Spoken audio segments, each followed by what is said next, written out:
São 7h08. Deixa eu aproveitar para mandar aqui um abraço e os parabéns para o Marcos Paulo, nosso ouvinte que está sempre com a gente. Ele mora em Barcelona, tá vendo a gente lá na tela da TV dele pelo youtube.com/Nova Manhã. E hoje é aniversário do Marcos. Esse é Parabéns. sócio internacional, Sócio hein? internacional Categoria... da gente aqui. Isso aí. Valeu, Marcos. Valeu para você, para todo mundo que está ouvindo e participando aqui do Nova Manhã. 7h09, esse é um horário que a gente sempre abre os nossos microfones para a gente conversar, debater ideias, procurar soluções para os nossos problemas. E hoje aqui com a gente está o engenheiro, economista, empresário, palestrante, autor de livros sobre finanças e um dos apoiadores do movimento Basta de Abuso dos Bancos, o Eduardo Moreira. Eduardo, bom dia, obrigado por estar aqui com a gente. Como vai? Eu que agradeço aí o convite. Um prazer estar aqui na rádio que eu escuto bastante. Muito obrigado. Eduardo, esse movimento Basta de Abuso dos Bancos foi um movimento que foi lançado em maio para arrecadar aí assinaturas que possam viabilizar a proposta de um projeto de lei que limite os juros dos bancos. É isso? Se eu falei errado, você me corrige e explica para a gente, por favor, como é que é esse movimento e como é que está essa recolha de assinaturas atualmente. É isso aí, é isso aí. O Brasil é um dos poucos países do mundo que não tem nenhuma lei. Tinha, né, na Constituição de 88, você tinha ali, num dos artigos, um limite de 12% acima da variação da inflação, que era o que podia ser cobrado de taxa de juros, mas depois, em 2003, se não me engano, isso deixou de existir e hoje em dia os bancos podem cobrar quanto eles quiserem de taxa de juros dos seus clientes. Se você for pegar nos Estados Unidos, na França, na Inglaterra, aliás, na Inglaterra até vale a pena a gente falar como é que é a lei lá, que é super interessante, mas em todos esses países você tem um limite do quanto os bancos podem cobrar. E sem limite nenhum, os bancos no Brasil cobram taxas que são absolutamente impensáveis no sentido de alguém conseguir pagar de volta. Então, outro dia eu dei um exemplo, esse exemplo acabou, enfim, viralizando nas redes, porque um amigo meu chegou para mim e falou o seguinte: Eduardo, um menino acabou de tirar R$100 no caixa eletrônico aqui na minha frente e não pegou o recibo.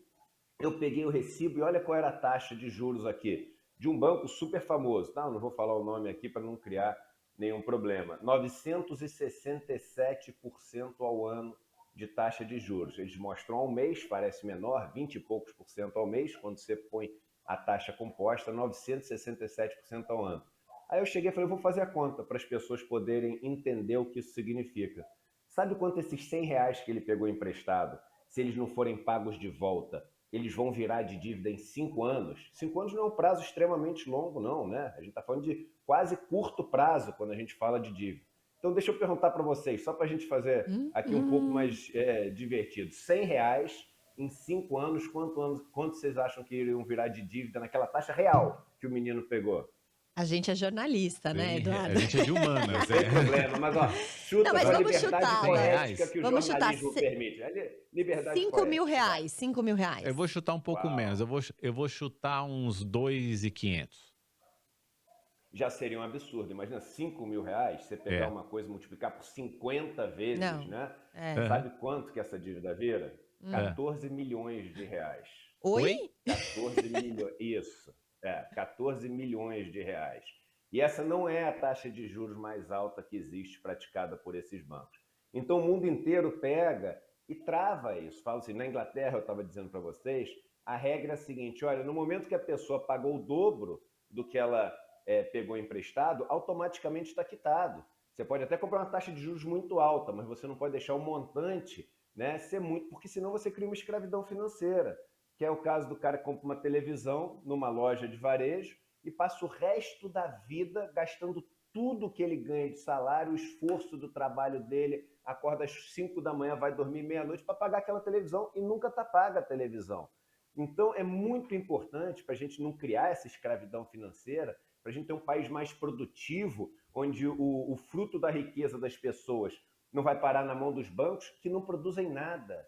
Os bancos eles são intermediadores no processo de transferência de riqueza. O banco não produz uma mesa, um alface, um prego, um computador.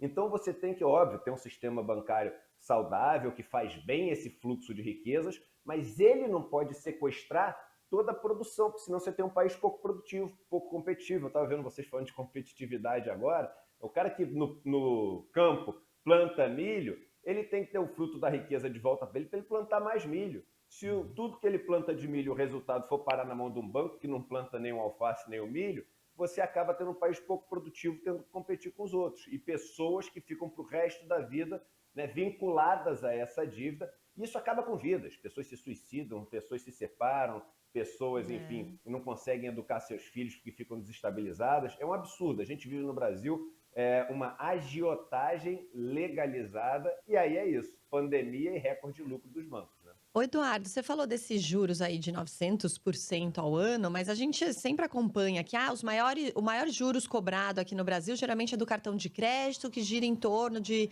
entre 300, acho que máximo 400% ao ano. Que já é um O absurdo, que né? já é um absurdo.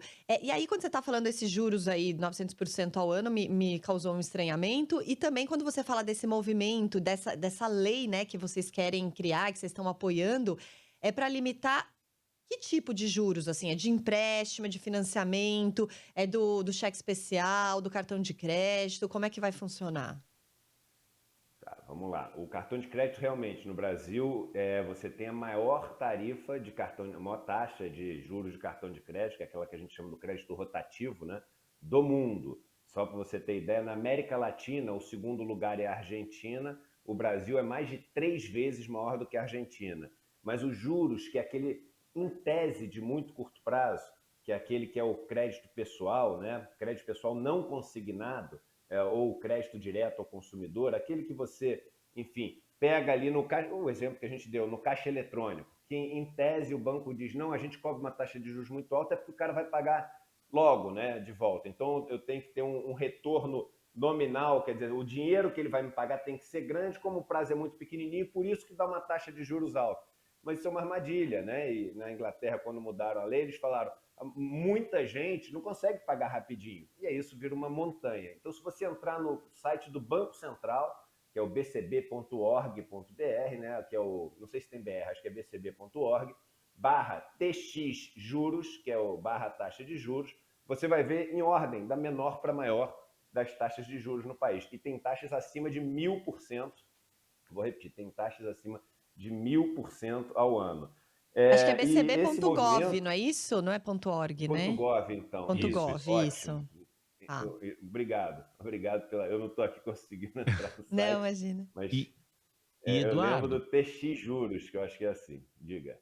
então temos taxa acima de 1000%, como você vinha falando. O Eduardo, ele é um dos líderes, o Eduardo Moreira, que a gente está ouvindo, engenheiro, economista, empresário, um dos líderes desse movimento Basta de Abuso dos Bancos. Como é que está a coleta de assinaturas? Vocês já conseguiram quantas assinaturas? O objetivo são 1.600.000 assinaturas, é isso? E isso, a gente tem que pensar que isso é um processo meio que exponencial, né? Ou seja, as primeiras são as mais difíceis de conseguir, depois você consegue uma base grande, é só todo mundo pensar. Se você tem 10.000 assinaturas, cada um consegue uma, você vai para 20. Se você tem 500.000 assinaturas, cada uma consegue uma nova, você vai para 1 milhão de uma vez, né? Então, por isso que a gente diz que é exponencial. A gente tem 56.000 assinaturas, e o site que foi criado, né, para as pessoas terem facilidade de encontrar é movimentobastadeabuso.org. Movimentobastadeabuso.org. Eu já estou falando besteira dos sites aqui, vocês puderem até depois dar uma conferida. Não, eu já tô aqui, é esse mesmo. Deu certo. Tá certo? Deu certo. Movimento bastadeabuso.org. Então E E Eduardo, eu acho que isso é uma coisa de interesse de todo mundo, não é? Não é de direita, não é de esquerda. Se tem uma pauta que une o país, é essa pauta de, poxa, não permitir que os bancos continuem fazendo essa maldade. Veja que agora, né, o Auxílio Brasil, gente, isso acabou com o meu ano. Eles passaram uma lei agora que os bancos vão poder oferecer crédito consignado para o Auxílio Brasil. Os bancos arranjaram um jeito de ficar com mais da metade do dinheiro que iria para as pessoas que estão passando fome. Veja que primeiro que você não deveria poder, conceitualmente, adiantar esse dinheiro. Porque você tem que garantir que esse dinheiro caia todo mês até o próximo ano. Porque se adianta esse dinheiro agora para a pessoa, ela, enfim, vai gastar porque ela está vivendo uma situação de desespero e não tem mais nenhum dinheiro para contar ao longo dos próximos anos. Só que, além disso, um dinheiro que não tem risco para o banco que empresta, porque quem paga é o governo, que deveria ter uma taxa de 12%, 15% ao ano, os bancos estão cobrando 90% ao ano, só por causa da desinformação, só porque essas pessoas não sabem comparar. Então, a gente tem que pôr um limite nisso, né? Chega, eu acho que todo mundo que é de direita e de esquerda concorda com essa história, né? Ô, Eduardo, desculpa, Pois é. você trabalhou em bancos, né, na sua carreira, tal. Por que você resolveu focar nisso? Legal. Eu trabalhei em banco de investimento, né, que não oferece esses créditos para o consumidor, vocês não têm agência, mas mesmo assim tem um monte de armadilha, tem um monte de pegadinhas, etc. E eu vou te falar uma coisa, enfim, o primeiro ponto, que ele é difícil de assumir, mas ele é verdadeiro, é que você acredita tanto nas mentiras que você conta que você tem dificuldade de ver que você tem o papel do vilão nesse filme da vida aqui, né? Você não é o bom moço, você não é o mocinho, mas você passa por quase uma lavagem cerebral ali, uma doutrinação que desde sempre você ouve as mesmas histórias, você lê os mesmos livros que todo mundo, você repete os mesmos discursos e você perde essa capacidade crítica de se ver como que não produz nada e que é aquele que, enfim, tem que pegar ou de quem produz ou de quem prestou o dinheiro que se leva até quem produz. Então, num certo momento da vida, eu comecei a dar muita aula, palestras de educação financeira. E comecei a perceber que eu era o vilão da história. Eu falei, pô, isso não está certo, né? Como diz aí o presidente que vocês estavam falando, não está ok, né? Que ele fala. Ele não estava ok. Ele não estava ok, né? E aí comecei a me questionar muito se era esse o papel que eu deveria cumprir, se eu queria ser uma pessoa que contribuísse para uma sociedade melhor. E aí comecei a escrever livros, escrever teses sobre isso, escrever artigos, dar entrevistas. Isso vocês devem imaginar que isso não deixou o banco, nem os bancos, muito satisfeitos. Aí resolvi seguir carreira solo e estudar desigualdade social, né? O que aquilo gerava. E comecei a morar nos lugares mais pobres do Brasil, lugares onde se come resto de comida, as pessoas vivem sem esgoto, sem saneamento, sem luz elétrica, sem nada, e assim, áreas violentas, morre gente todo dia, e passar temporadas, semanas, meses nesses lugares, morando, trabalhando, dormindo na casa dessas pessoas, que aí minha visão de mundo mudou absolutamente, assim, tudo, né? Tudo. Eu passei a ver um Brasil que eu não sabia que existia. E aí comecei a escrever livros sobre essas experiências e sobre, né, o meu diagnóstico de quais eram realmente os problemas do Brasil, quais eram os nossos maiores problemas, o que a gente tinha que fazer para viver numa sociedade menos sofrida, sabe? Mais justa socialmente, né? E aí, enfim, e aí a história de alguns livros, como é que foi essa minha mudança. Eu Um tenho 11 desses livros livros, escritos, né? um desses livros que eu recomendo para quem quiser saber mais da trajetória do Eduardo Moreira é um livro que se chama Travessia, que ele conta um pouco dessa trajetória dele entre o trabalho que ele fez no mercado financeiro e o trabalho atual dele, falando e instruindo sobre as desigualdades sociais do Brasil. E, Eduardo, a gente tem um minutinho para encerrar. Você também fundou um instituto, né, que é o Instituto Conhecimento Liberta. Como é que ele funciona? A ideia do ICL, né, Instituto Conhecimento Liberta, é permitir que todo brasileiro e brasileira estude com os melhores professores do Brasil, ou de graça ou por um valor simbólico, né?